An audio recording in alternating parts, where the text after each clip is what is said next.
Hello, my name is Tina Persson and I'm a global career coach, recruiter and a headhunter. This is chapter 5 and it's going to involve LinkedIn from a recruiter perspective. In previous chapters we have discussed transferable skills, career development and personality and CV design for industry.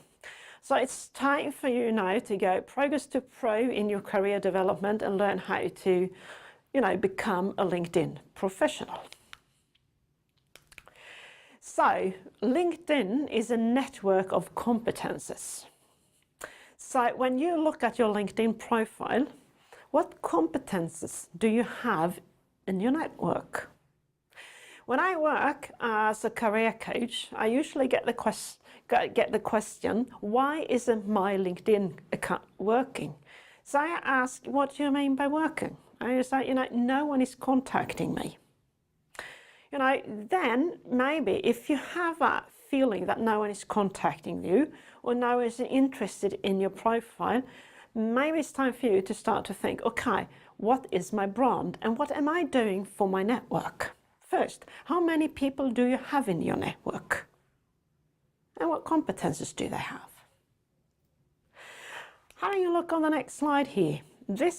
Maybe it is so, or could be so, that you have an academic network, which is for most PhD students very common. You have added the people that you have around you. So you have an academic network. But if you then want to make a career that is a dream job outside of academia, it could be so that the people you are looking for, they don't know you exist, simply because they're not part of your network.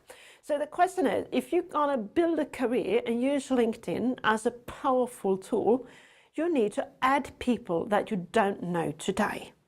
That is the way you expand your network or expand the competences. And also thus, can identify key people and companies that can provide you with information and advice how you can reach your dream job.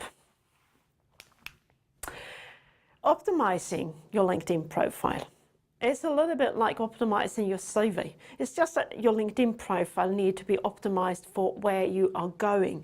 I would say that LinkedIn is much more interested in where you are going, maybe not what you have done. It's kind of a sales page or helping headhunters or hiring managers to understand what you are looking for. So if you have no idea, start with checking what jobs are out there. In what job area would I like to go? And what skills are attractive on the market? Because when I work as a headhunter or recruiter, I select and look for people in the recruiter LinkedIn account. And I look for people simply by writing down a search line either of pure skills like PCR or a program language, CC+, or something like that, and then a job title. And that's it. And then, of course, I could check in what country and what city I'm looking for people.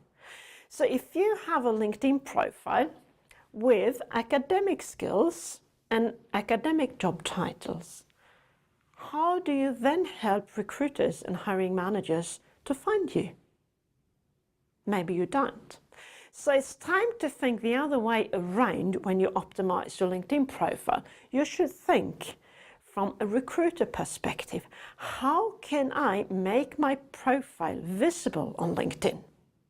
And for that, you need to know, who do I want to look at my profile? If you have very few people in your network, very few people will see your profile or understand that you exist. So you need to add connections.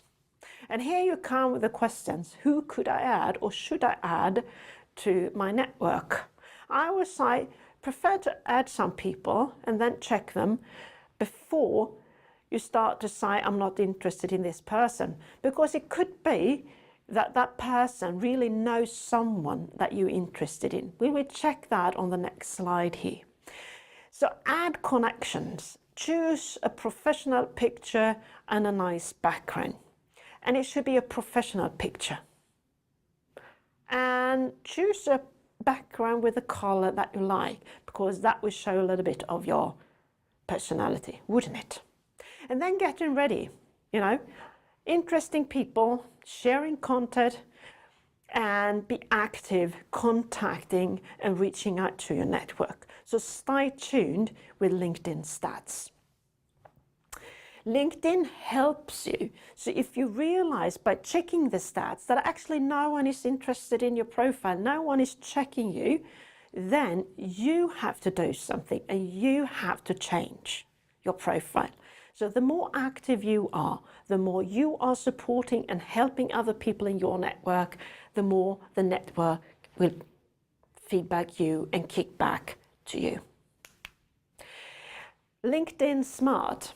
Add hard skills and job titles that are important and that people are checking for the future job you would like to have.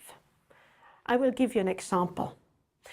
If I, as a recruiter, will look for people and support a company with application specialists, I will of course start off with a search line involving the job title. So application specialist is one job title, but then there are synonyms like field support specialist. So the search line would be application specialist and field support specialist.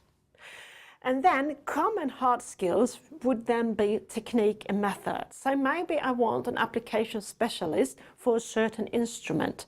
Could be NMR, or it could be for kits, molecular biology kits, PCR reactions. Then of course I add that in because that's a hard skill. So I write application specialist and PCR. So if you don't have PCR and application specialist in your LinkedIn profile, I won't find you. And then help me by writing a summary. What jobs are you looking at or looking for? And remove academic merits. Because if you want to leave academia, you don't need your academic merits such as articles. Instead, you should use your articles and pick out the transferable skills and the hard skills from your articles and add that in. And only add those skills in your LinkedIn profile that you know is the future where you want to go. And that is the job area. If you don't know the job area, then you're back to learn in process. And then you can check my earlier chapters about career development process, transferable skill training, personality, and CV design. Because this is a development process. And remember also that LinkedIn is a living arc. You know, you can update your LinkedIn all the time. So it's always better to have a LinkedIn profile than no LinkedIn profile at all. So if you want to know more about LinkedIn, there are going to be more future webinars about this. But I hope this would help you a little bit. Thank you for listening.